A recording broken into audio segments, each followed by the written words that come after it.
प्रभु यीशु मसीह के मध्य और नाम में आज दिनांक 6 सितंबर दिन शनिवार को आप सब श्रोताओं का हम हार्दिक स्वागत करते हैं। आज के दिन के लिए जो वचन है वो लिया गया है मत्ती रचित सुसमाचार उसका 18 अध्याय 20 पद, क्योंकि जहाँ 2 या 3 मेरे नाम से इकट्ठे होते हैं मैं वहां उनके बीच में होता हूँ। प्रियो, आज का शीर्षक है एकता और परमेश्वर की उपस्थिति। जब परमेश्वर व्यक्तिगत रूप से हमारे साथ होते हैं तो उनकी उपस्थिति वास्तविक और अनमोल होती है। लेकिन जब परमेश्वर की संतान अर्थात हम जो उस पर विश्वास करते हैं, एक मन और एक चित्त होकर उसकी आराधना करते हैं, तो उसकी उपस्थिति हमारे जीवनों में और हमारे मध्य में महान होती है। प्रभु ने वादा किया, जहां 2 या 3 मेरे नाम से इकट्ठे होते हैं उनके बीच में मैं हो लेता हूं। और जब प्रभु की उपस्थिति हमारे बीच में हो जाए तो हमें इस बात को समझना और जानना है कि ये कितना गौरवमान होगा।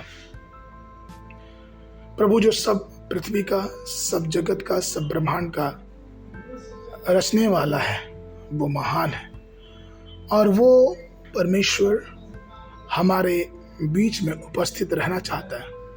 लेकिन क्या हम एक मन और एक हृदय होके परमेश्वर की उपस्थिति के लिए तैयार हैं? मत्ती 17 उसका 1 से 6 पद में हम पढ़ते हैं कि किस प्रकार से परमेश्वर प्रभु यीशु मसीह जब उस पर्वत पे गए तो किस प्रकार से मूसा और एलिया उनके सामने उपस्थित हुए और किस प्रकार से एक अद्भुत रूपांतरण उस पर्वत पे अनुभव किया गया। ठीक उसी प्रकार से प्रियो, जब हम एक मन एक चित्त होकर परमेश्वर की उपस्थिति में अपने जीवनों को रखते हैं तो हम ये देख सकते हैं कि हमारे जीवनों में एक भरपूरी की आनंद आती है। प्रेरितों के काम उसका 2 अध्याय 14 पद में वचन कहता है, परंतु पतरस उन 11 के साथ खड़ा हुआ और ऊंचे शब्द से उनसे कहने लगा, हे यहूदियों और यरूशलेम के सब रहने वाले, यह बात तुम जान लो और मेरी बातें मानो।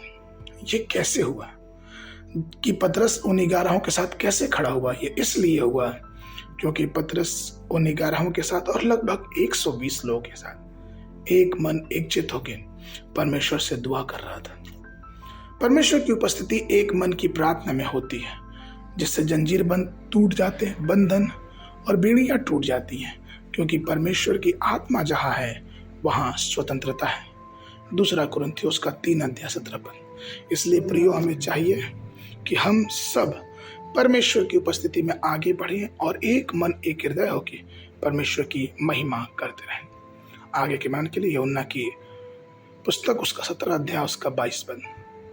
और वो महिमा जो तूने मुझे दी है मैंने उन्हें दी, कि वैसे ही एक हो जैसा हम एक हैं। बाइबल अध्ययन के लिए सुबह के समय भजन संगीता 148, 149, 150। संध्या के समय 1 कुरिन्थियों 15 अध्याय पद 29 से लेकर 58 तक। परमेश्वर आप सबको आशीष देवे।